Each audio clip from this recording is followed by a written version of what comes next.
So big moment for Michael Stich. David pointing out there's been a change in the way the officials are situated now. Yes, the baseline judge at this end has been moved, taken off that line, put on an easier line, the centre service line, because, as you pointed out in the last game, he's been struggling a bit, and it's just taking the pressure off him.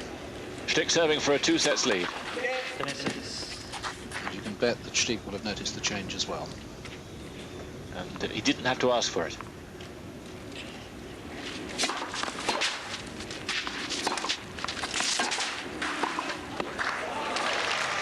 Well, you wouldn't believe there's any tension there. There may not be, but everything looks so well oiled. Yes, the Rolls Royce you were talking about, and the engine is purring perfectly.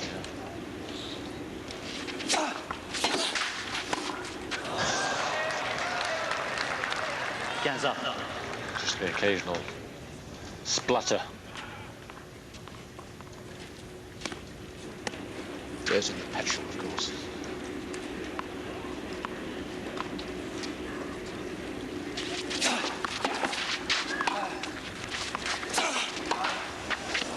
Well played, Rosset. Yes, 2 terrific shots. Great return. Yes, that was the shot that made it difficult for Stich. The half volley, couldn't get it deep enough, and Rosset quick enough on those long legs of his to run round the backhand.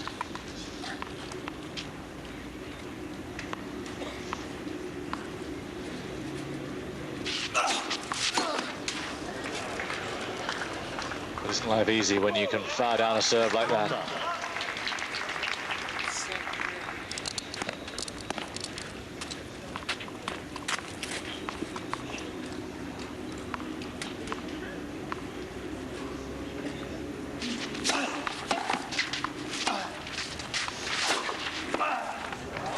Again, the return set it up. Excellent stuff from Rosset. Break point. He's had 2 break points in the match, both when Stich's been serving for sets.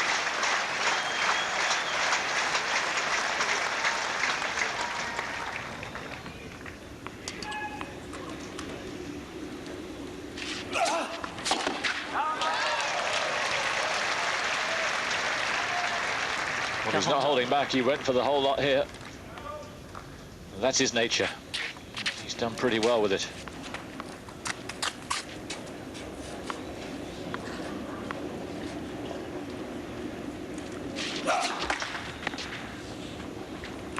Looking to serve and volley.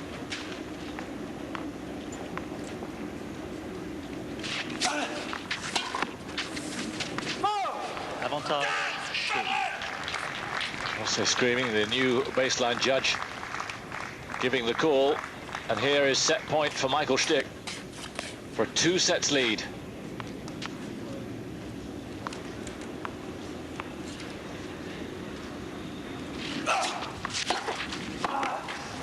Another rasping return. He has returned well, because there have been 8 points so far in this game, and Stich's got 7 first serves in. I mean, he's not seizing up. It's just Rosset is playing superbly.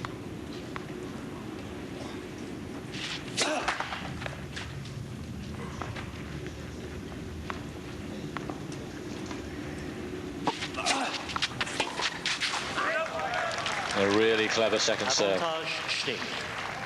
Not sure if that came off the line from Rosset's movements. You'd think it might have, yeah. Kicked high. Michael blowing a little bit. He knew he's a little close for comfort with the second serve. Set point again.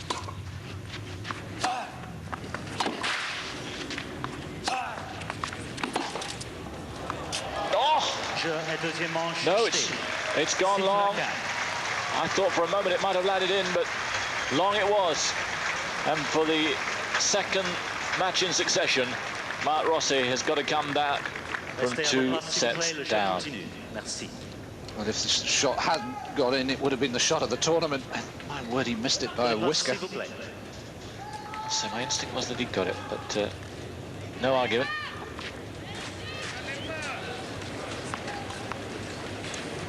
Well, he's been here before, Rosset, quite recently on this very court.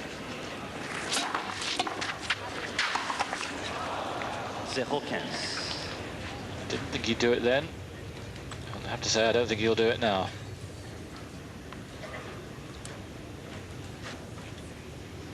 Then there was a considerable help, I'm afraid, from his opponent. Get none here. And none from the margins either. Everything's just going a little away from him. Of course, you know, he played a bad service game, started the second set, and that was the second set gone. At 30. Hasn't broken the stich serve in the match.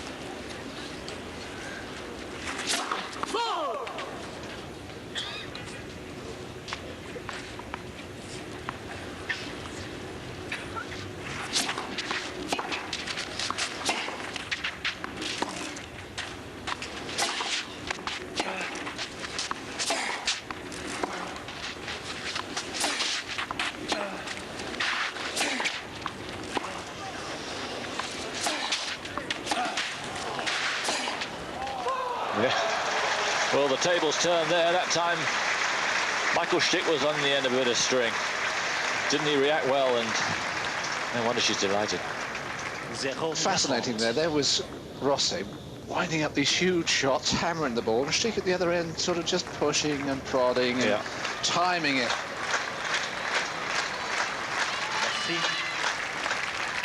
Three break points.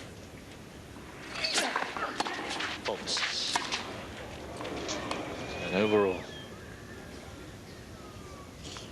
again, not a murmur from Rosset.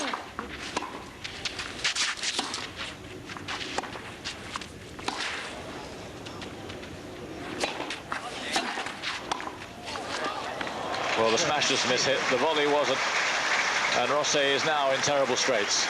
Stich, as he did in the second set, breaks right at the start of the third. David, as I was coming here, I was working out the path that each man had made to get through to the semi-final. I was thinking, well, Stich's had a pretty easy draw, really. Not really been tested. And then I looked down, I thought, hold on, he's beaten Muster. Yes. And he beat Tielstrom as well, who's a very fine player, who himself beat Muster in the Australian Open this year. But, yeah, I mean, to beat Muster on clay.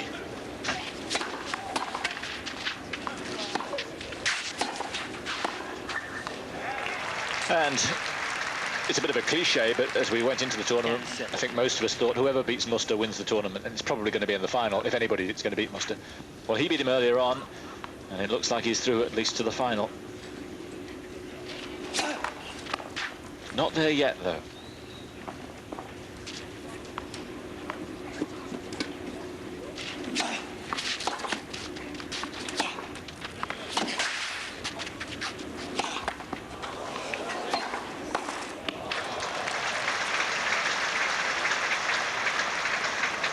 Everything's going his way.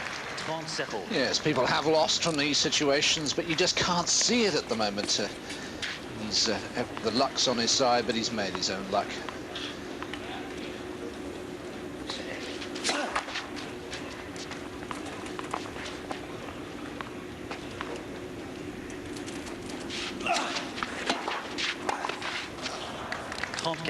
I asked him at the press conference after the match against Tielstrom about the preparation. Can you prepare too much? And he said, yes, you can. He said, for someone like me, as long as I'm hitting the ball well and feeling good about my game, the rhythm's right, yeah, there's a danger you could go stale, and it's a question of peaking at the right time. It looks like he might have.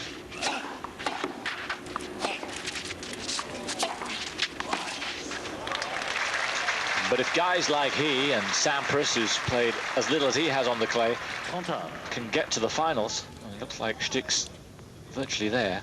It's not good news for the tournaments leading up to the French. No, it could rewrite the preparations. Both of them just played 2 matches on clay before the French.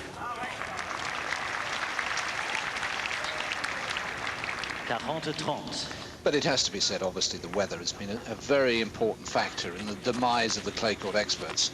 It really has favoured the big hitters.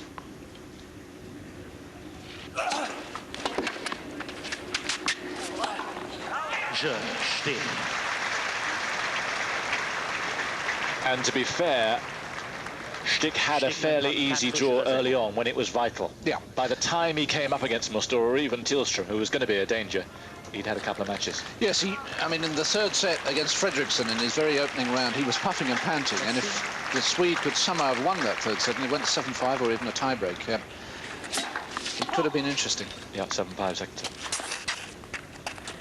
It's love 4 here.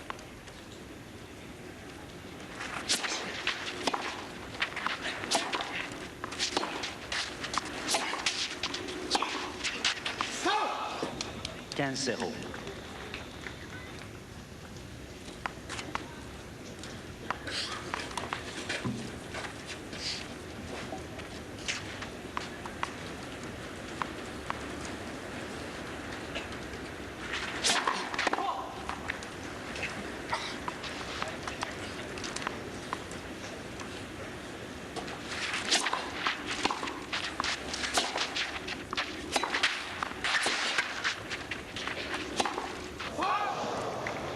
That's how he started. 30. Forehands like that.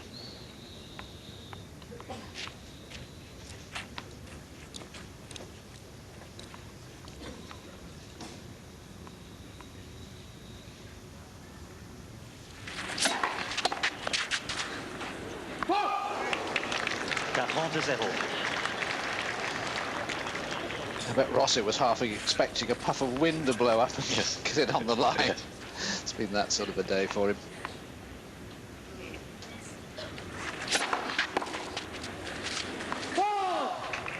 Rosset.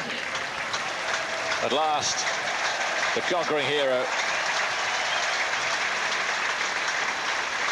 5 games in a row against him, but he's going again. Michael Stich has played like a god here, and he's within 2 games, perhaps, of getting to his 3rd Grand Slam final. Finalist in the US Open, 94. Lost to Agassi then, and a Wimbledon champion, of course, in 91. 15-0. I don't think there could have been many matches in which Stich has played better than this. No, it's been quite brilliant. It's been as good as he was at times against Tillström.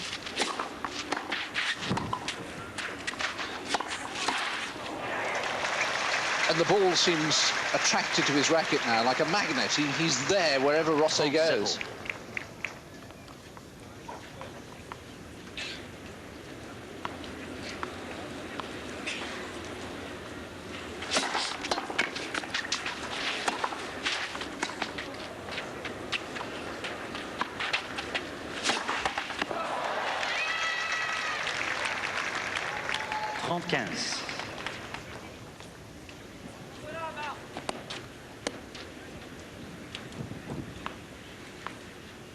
We arrived just in time for the end of the match.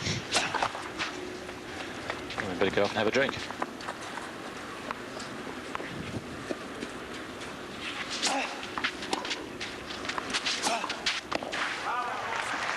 Yes, anything as short as that has been punished as ruthlessly as that.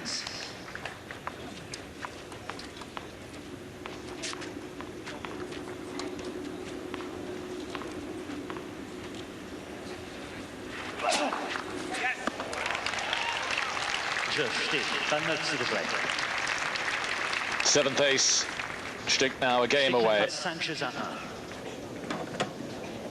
Tell you what it's reminding me now of, Simon, in particular in this set where he's just raised his game to a whole new plane, of McEnroe against Connors in the '84 final, which obviously, because I umpired it, I remember vividly. Yes, I remember it too. And people said to me afterwards, "Weren't you disappointed it was so one-sided?" And I said, "Look, McEnroe played like a dream all match.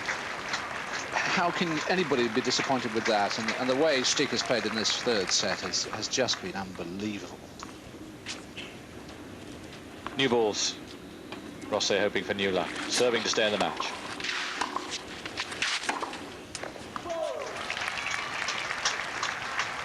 Yes, I remember that match well. Connors did very little wrong and he was slaughtered.